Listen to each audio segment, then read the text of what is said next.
Hi kiddos, it's Mr. Carlos. This is Caesar. He is 9 years old. He just celebrated his birthday a few days ago with a big slice of carrot cake. He's just gonna be sitting here listening to the stories with me. I'm gonna be reading stories to you guys today. I hope you all are doing great today and staying home, staying healthy. I'm doing the same thing as well.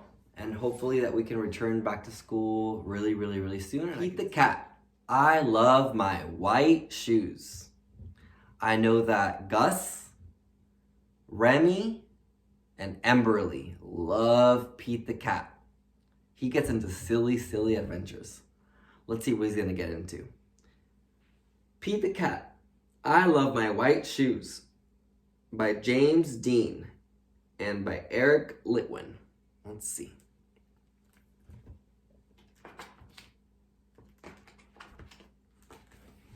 Pete the cat was walking down the road in his brand new white shoes.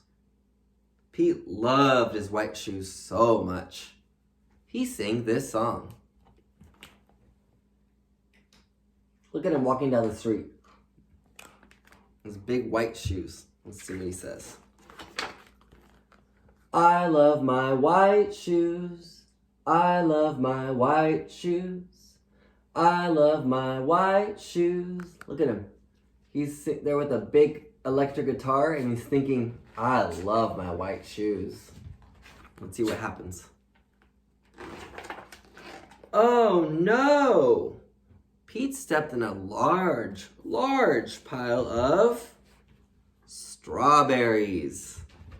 What color did it turn Pete's shoes? Red. Did Pete cry? Goodness, no.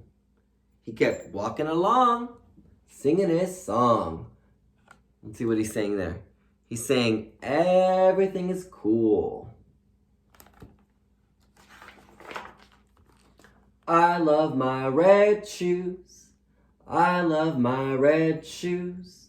I love my red shoes. Look, Pete's in a big red car with an acoustic guitar, and it looks like it says Mr. Eric right on the license plate. Oh no! Pete stepped in a large pile of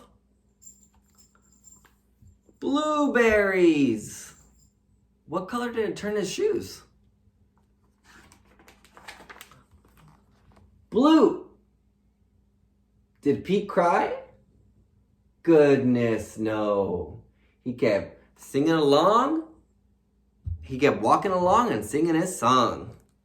Look what he's saying right there. He's saying, awesome. Let's see what he's singing. I love my blue shoes. I love my blue shoes. I love my blue shoes.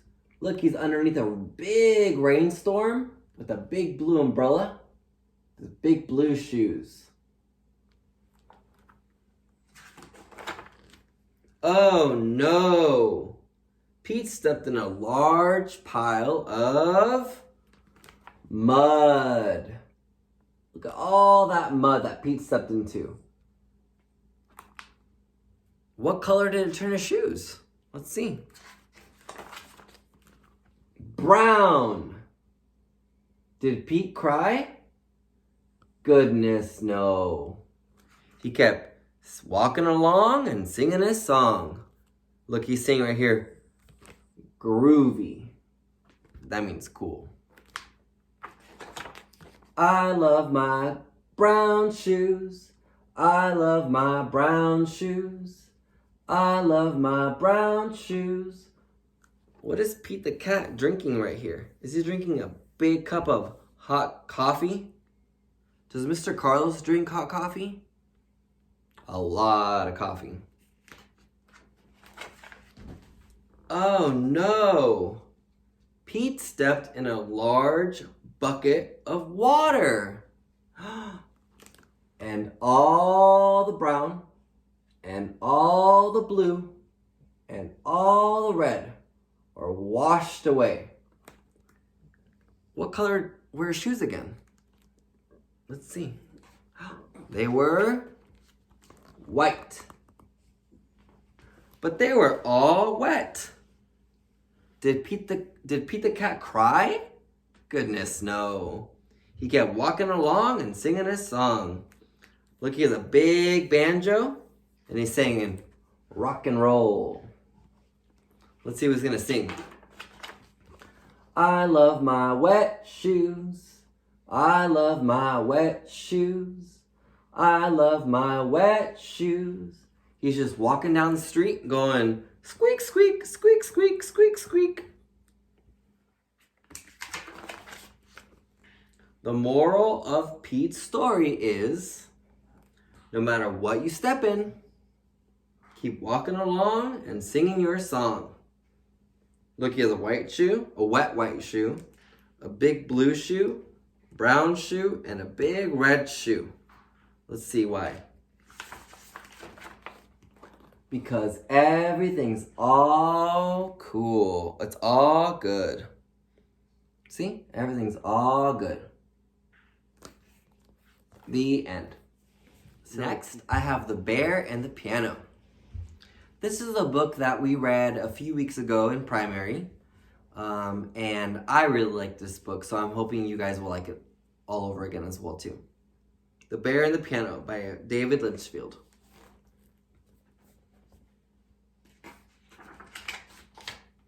The Bear and the Piano.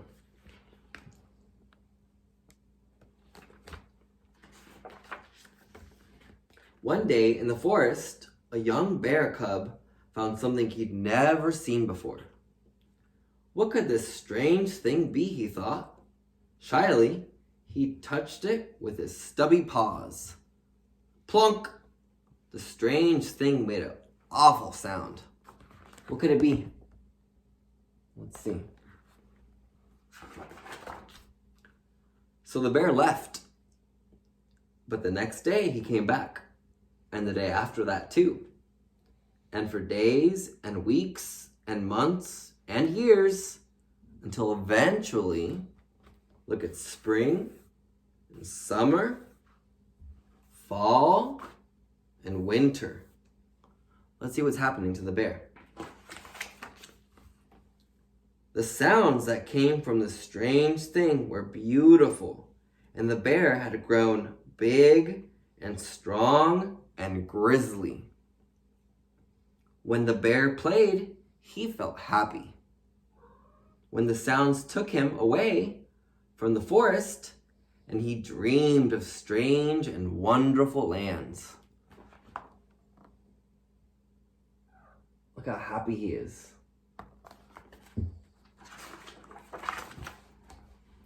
It wasn't long before the other bears in the forest were drawn to the clearing.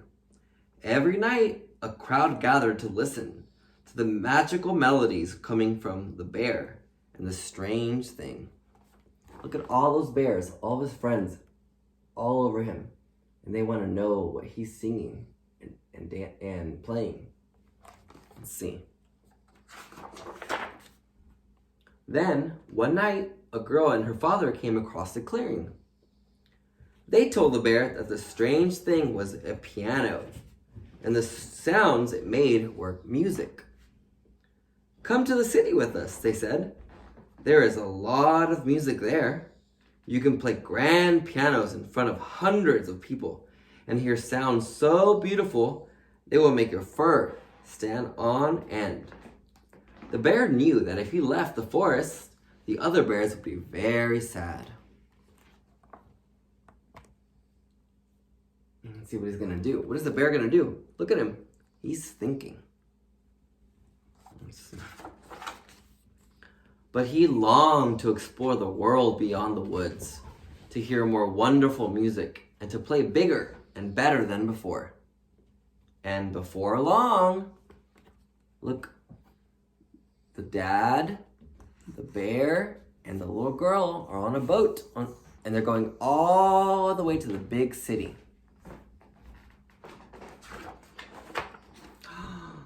The bear's name was up in big, bright lights in the big, bright city. That's New York City. It's Times Square. That means he was doing a really good job. He must have been a really talented bear. Let's see. He played sold-out concerts in giant theaters. Look at all those people waiting to hear him sing and play his piano. You getting comfy? Every night he performed with such passion and such grace to wild applauses and standing ovations and huge admiration. That means that everyone loved what he was doing. He was a great bear playing great music on the piano.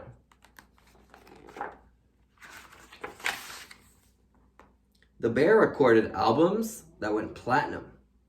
He was interviewed for magazines, he won awards, he met new people, and he created headlines wherever he went.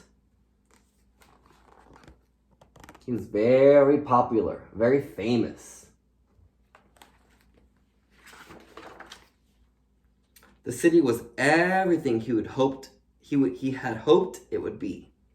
But deep down, something tugged at the bear's heart. And he had fame and awards and all the music in the world. But he missed the forest. He missed his old friends. He missed his home. Look how sad he looks. Look at that big full moon.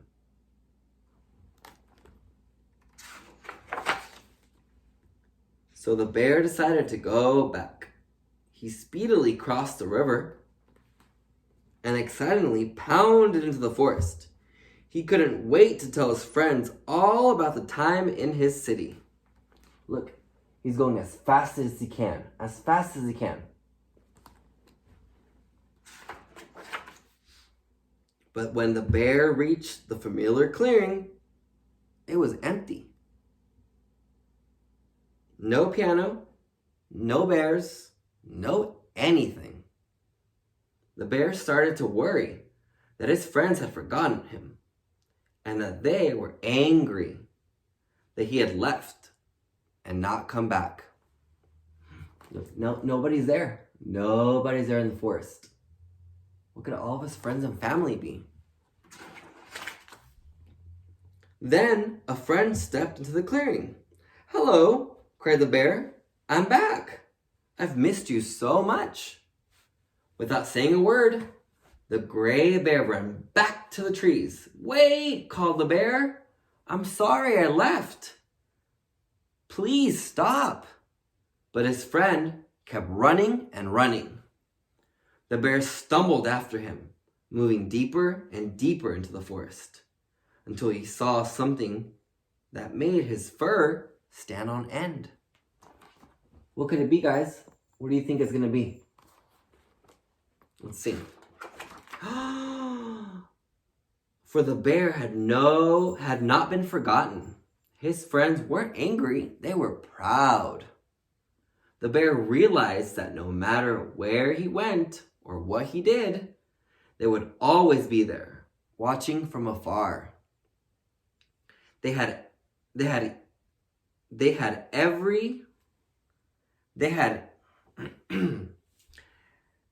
even kept the piano safe in the shade, ready for his return. So far, the bear had told his friends about his life in the city and the many concerts he had played. But he sat down to play once more, for this time, for the most important audience of all. All of his friends are there, all around him. Let's see.